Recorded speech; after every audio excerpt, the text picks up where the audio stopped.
What's up you guys? Ayan, nandito kami sa Balantak Falls ngayon. At kasalukuyan ay papunta kami sa pangatlong falls. I know. Falls 3 sa baba. Una, tapos dun sa Falls 2 and 1. Dun sa may mataas. Okay.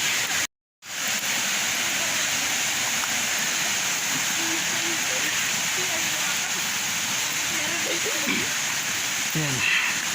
Maganda yun dito kasi mabato. Hindi maputik.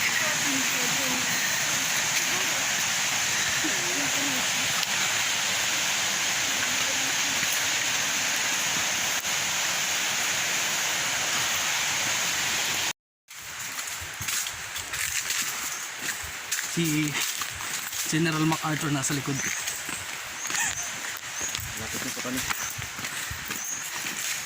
Ayan. So maglalakad pa kami ng 15 minutes papunta ron. Kunti na lang. So andito na kami sa Falls 2.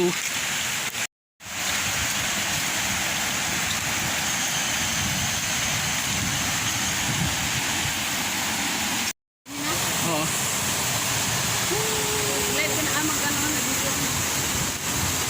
Video na nga ako.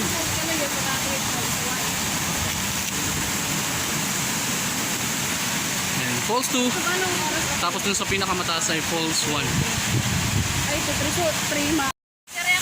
So ayan guys, nandito kami ngayon sa Balantak Falls. Isa sa pinagmamalaki ng Pasay Summer. Ayan, napakaganda. Ang taas. Bawal po maligo dito sa area na to. Tsaka dun sa pangalawang falls, bawal din po tayo maligo dito sa baba. Dun po tayo sa Falls Stream pwedeng maligo. Dun sa mas mababa. Dito bawal dahil baka may tendency dun sa pinakamataas ay may maglaglagan ng mga bato. So bawal talagang maligo dito sa part na to. Tsaka bawal tayong pumunta ron. Kasi yung mga bato, tignan nyo, naglalaglagan na yung isa na yun. Galing dun sa taas. So delikado. Napaka-risky. So dapat dito lang tayo sa area na to. Hindi tayo pwedeng pumunta ron. Picture taking lang po dito, palala lang ha, wala po tayong ligo dito. Okay, sa Falls 3 tayo maliligo. Hala, ito, kawari pa man, banawari naman bantay.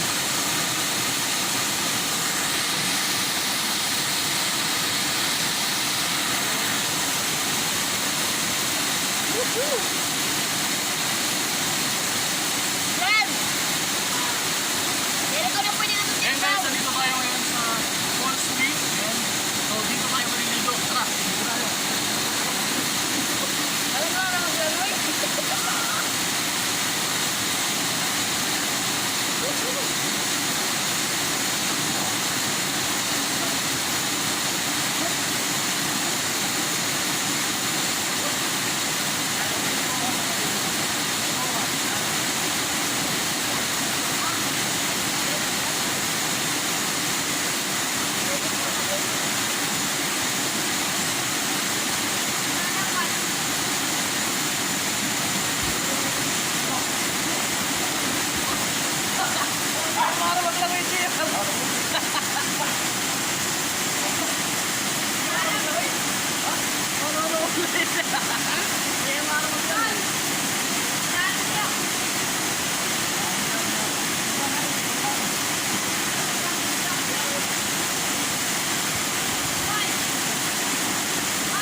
guys, kung patuloy po muli yung video, nilipat kami sa ibang falls doon sa baba. So kita-kits mamaya. So ayun guys, tapos na kami rito sa falls number 3. Nagpapagplanuhan namin na umuwi na muna dahil dun sa pupuntahan namin sa kabila yung dugtong ng ilog na to punta ron sa kabila. So sabi ng kasama namin medyo madumi daw dahil yung dumi dito nang pupunta na ron. At siguro naman ay nakita nyo na yung ganda ng Pasay Summer, yung mga pinupunta namin dito. Marami pa tayong pupuntahan, so manood lang kayo mga kaibigan. Hanggang sa muli, Pedro Stay.